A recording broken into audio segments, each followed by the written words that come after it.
Good evening, everyone. This is Ryan Jackson from RyanJacksonLLC.com. Happy Friday to you.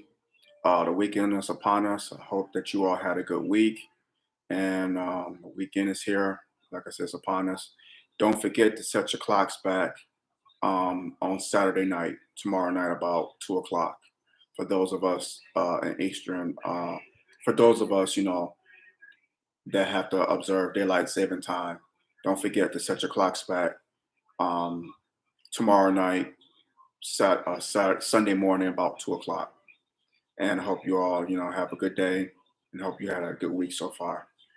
Jumping into today's topic for this video, Georgia linebacker Adam Anderson has been suspended from the team due to rape allegations. Georgia's number one in the polls, in both polls, the coaches poll and the AP poll. And some believe, and I'm among those too, well, many believe, I should say, and I'm among the many that believe that this is Georgia's year. This is their year for a national championship. I mean, them boys are strong on defense. Oh my God. I mean, strong on defense. Offense is not bad, but their defense is second to none. I mean, their defense is relentless. And this is the year that they beat Alabama, and they beat Alabama again in a SEC championship game. So they're going to beat Alabama twice. You heard it here. They're going to beat Bama twice, and Bama's going to have two losses on their resume. But then Bama's in the West, so we'll see how it unfolds. But this is Georgia's year. But they suffered a blow because their linebacker Adam Anderson, he's suspended due to rape allegations. 21-year-old female accused him of rape. Like I said, these are allegations. Um, and he's been suspended. And his attorney said to withhold judgment. And they also said that they're pleading with the university to allow him to play, even though nothing's been proven. Um, they still, want the university to allow this young man to play. And I agree with that. I think he should play. I mean, after all, these are allegations. Nothing has been proven as of yet. Until the facts come out, until there's concrete proof, then yes, you suspend him. Then you take the process of him being punished. Until then, let this young man play. Let him play. He's projected to be a first round draft pick, like late first round, I think 20 or 22, somewhere in between there. But he's projected to be a first round draft pick, linebacker, and let the young man play. Let him play. These are allegations. Nothing has been proven. And we all know um, in America, you can accuse a black man of something without proof, and he's automatically guilty. He's automatically punished in the court of public opinion. And the reason why Georgia suspended this young man is because they bowed to public pressure. You know, it's a knee jerk reaction. We live in a knee jerk reaction area society where you don't have to have proof. All someone has to say, particularly a white woman, a Becky, a Karen, whatever you want to call them, a Susie, whatever. All they have to say is, he raped me. That big black scary man raped me. Okay, he's done. Hey, but where's your proof? I don't know. It was the sex was consensual. Or no, I turned down her advances. Or I'm not interested. They could just pull out their rape card. I'm not saying that happened in this case. I'm not saying that because we don't know the facts. We don't know the facts. But I'm saying historically speaking, women have lied on black men in the past regarding rape and sexual assault. You cannot deny that. That's the truth. Historically speaking. I can't speak for this case. I don't know if Adams is excuse me, if Anderson is innocent, but I don't know if he's guilty. We don't know. Nobody knows. Only he knows, and that young lady knows. And the truth will come out. The truth will come out. It always does. Someone always told me that it's three sides to every story. Is the one person's side, the other person's side, and the truth. So it's two sides, then there's the truth. And then the truth always wins. It always does. And it's undefeated. It will always be undefeated. That's a perfect record. So, like I said, we're gonna see this how this unfolds. We don't know what happened. None of us knows. I don't know, like I said, I don't know if Anderson is guilty. I don't know if he's innocent. We don't know. We don't know if the young lady's lying. We don't know if she's telling the truth. We don't know. Let the facts play out. Until then, play this young man. Let him play. Let him play. I hated that we on this knee-jerk reaction. Uh it's like social media mob vigilante justice. That's what it is, you know. And the university bowed to public pressure and they told the coach, hey, you know what? Suspend him. But it's no proof. How do you know this young man did it? And he's denying it. He's denying these allegations. He's denying it. And he won his day in court. He want to, clear his name as well as he should. But until then, y'all need to play this young man. Because for all we know, she could be lying. We don't know. Let the chips fall where they may. Let the truth come out. Play him until you get all the facts straight. Play this young man. Play him. I mean, come on. Let's be fair. Oh, I forgot. Being a black man in America, we don't have that option. We're not guaranteed that benefit of of America playing by the rules and being fair. Because, like I said, we've been guilty from birth.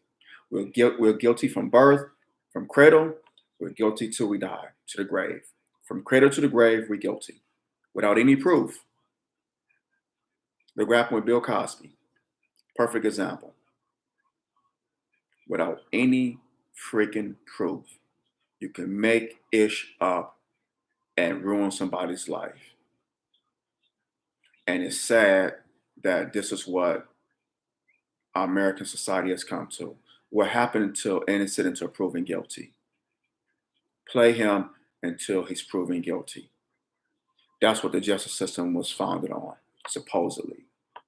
Innocent until proven guilty. But now you're guilty, and then when you're proven innocent, you're still guilty. It's crazy. American just us. Notice I said not justice, just us. System is a joke. It's a farce. It really is. So, like I said, I'm hoping everything work out for this young man. I'm hoping his name will be cleared, and I hope he sued the ish out of this young lady if she's lying. If not, then he's gonna have to face the consequences. That was a stupid decision on his part. But until then, he's innocent or proven guilty. So on that note, the University of Georgia is doing him an injustice by not playing him. Play this young man. On another note, Mr. Aaron Rodgers has tested positive for C-19. He tested positive on Wednesday. He's out against their game against Kansas City, which is coming up this Sunday. The Packers are starting Jordan Love, their second-year player.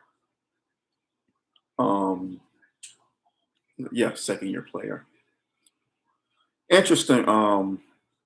Now Aaron Rodgers is in the crosshairs now, so to speak.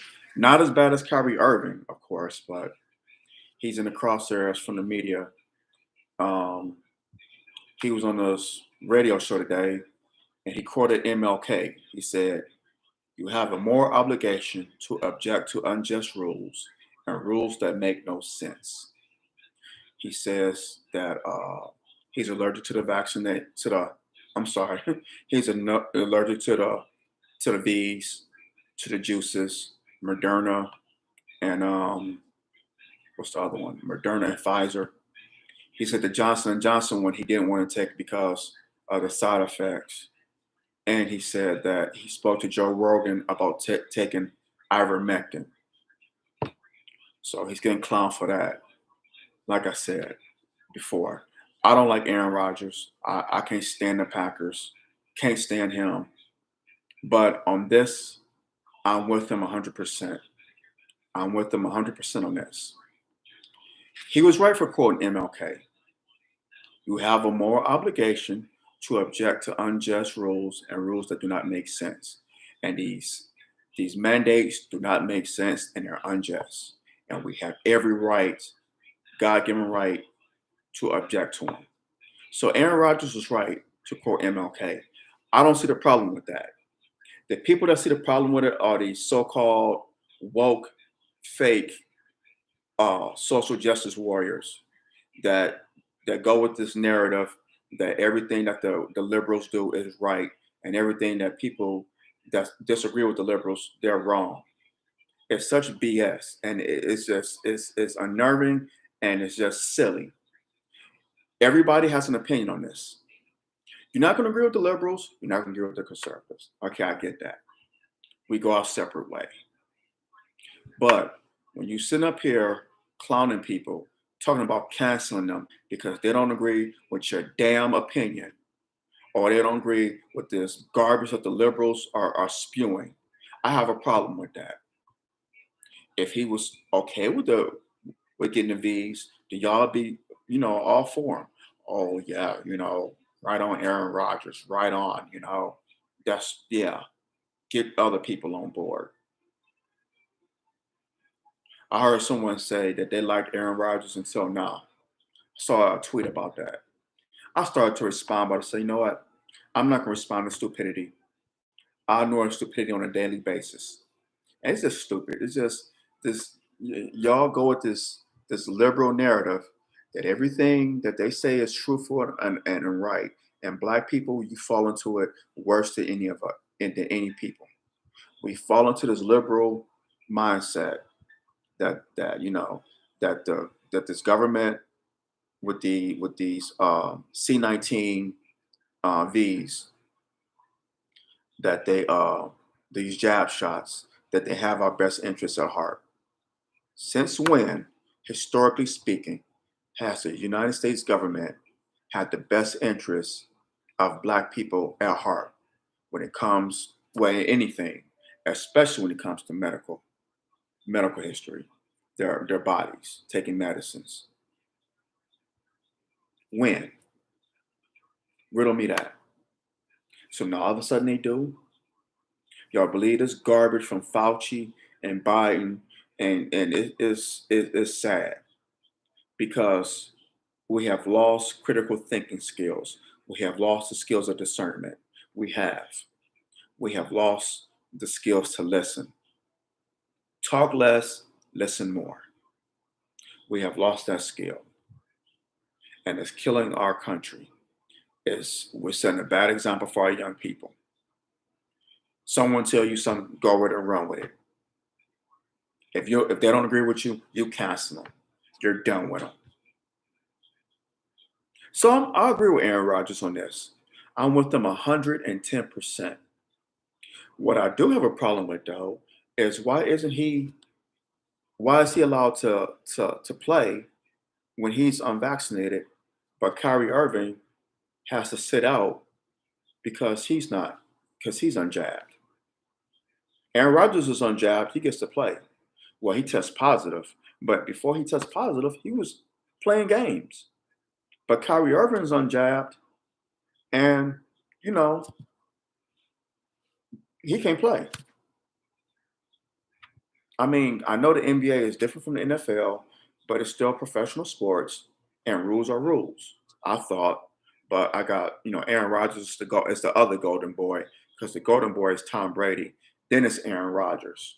He's right below Tom Brady when it comes to golden boy, treatment. I mean, whatever. That's my only issue is that if Kyrie Irving shouldn't play games because he's unjabbed, Aaron Rodgers shouldn't been able to play games. He shouldn't have been able to play. He should have been sitting out since week one. Hell, since the preseason. I don't know. I know that like I said, NFL, NBA are two different entities. I get it.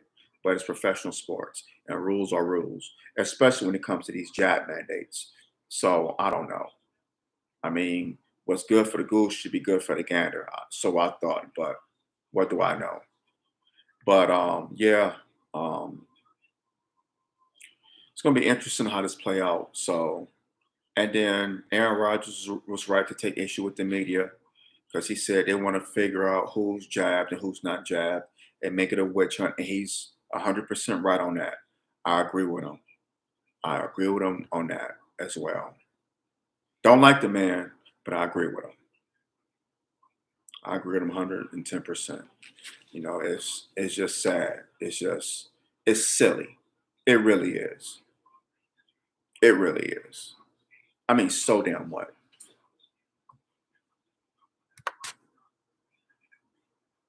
I mean, whatever, man. But like I said, we'll see how this plays out. We'll see. Um, Phoenix Suns owner was accused of racism and misogynistic of making racist comments and misogynistic comments, and of making female employees that work in the Suns organization feel uncomfortable. The NBA is investigating. Um, don't know what's going to happen with Sarver. I think that's his name. Don't know what's going to happen with him. We shall see. Stephen A. Smith, yeah, that clown. He said that he probably won't get the Donald Sterling treatment. Remember, a lot of y'all remember Donald Sterling from years ago, the former Clippers owner. He was caught on video making racist comments, and then the uh, the owners voted him out. He had to sell the team to Steve Ballmer. Um, he said he don't think that's going to happen with Sarver. So we'll see how that unfolds. I think that's his name, Sarver. But Earl Watson, who was coach of the Suns a few years back, has said that this guy said was talking about Draymond Green, had said the N word, and he said, "Well, he said it. Why can't I say it?" And he said, "You can't say that, man." He said, "Well, what's wrong with it? If it's okay for him to say it, why can't I say it?" And he said, "You can't bleep and say that." And my question is, why would you want to say it? Never mind Draymond Green saying it. Why would you want to say it? Why would you want to say it? See, that's the thing, man. These white men, these white people, they're itching to say the N word. They're just itching. It's like a itch they can't scratch. They can't. They got the N word scratch. I want to say it. God, I want to say it. I want to say it. I want to say it. I just want to say it. Can I? Can I? Can I? You probably said it anyway. You probably been saying it. You just haven't said it in public or said it around black people because you risk getting popped in the mouth. I mean, so I'm not surprised. Man, Chris Paul came by a break. I mean, he played for Sterling with the whole and he played with Sterling when he was with the Clippers and that whole debacle back in 2014. Now he playing for this clown, playing with the Suns, and the Suns are owned by this clown. 2021 is like Chris Paul found himself in a crazy situation, and back then 7 years ago, Doc Rivers was coach, a black man. Now, fast forward 2021, Monty Williams, a black man, is coach of the Phoenix Suns. So it's like, Jesus, man. It's like, wow. Your star players, Donald Sterling star players are black on the Clippers back in 2014. And now the Phoenix Suns went to the finals last year, lost to Milwaukee in 6 games. Their star players are black. Devin Booker, DeAndre Ayton, Chris Paul. I mean, gosh. I mean, Jay Crowder. It's like they can't buy a break. But I'm not surprised. The NBA like to consider themselves to be woke, to be part of the whole, on the whole liberal agenda that they're for. They're in that, like to be in that space, that wokeness space, I guess, whatever the hell. But there's some good old boys in the NBA, like the NFL. Maybe not as blatant as the NFL, but it's still some good old boys in the NBA. And this one right here, the Phoenix Suns owner, he's another good old boy. And there's some out there. They just haven't revealed themselves yet. But the truth will always reveal itself. Whatever is done in the dark will come to light. You best believe it. You best believe it. So again, we're gonna see how this unfolds, how Adam Silver, the NBA commissioner, how he handles it. Um, well, we shall see. His predecessor handled that Donald Sterling incident pretty swiftly. The late, the late, oh gosh, what's his name? Um, I can't think of the commissioner's name. David Stern. That's it. The late David Stern. He handled that Steve Ballmer, that Donald Sterling incident like that. He got on top of that. So we'll see how Adam Silver does with this. David Stern, that's right. But in any event, y'all, let me know what you think about this video. Comments, hit those comments in there. Hit that smash button. Like this video. Share it, and feel free to comment. Share this video on social media. Let's start the conversation. Like I always say, we don't have to agree, but let's disagree without being disagreeable. Please, let's do that, y'all. So hit that like button, hit that share button, and share this video. Feel free to drop your comments. Let me know what you think. All right, y'all. Till next time, take care. Have a good weekend. God bless and love you much. I'm out. Peace.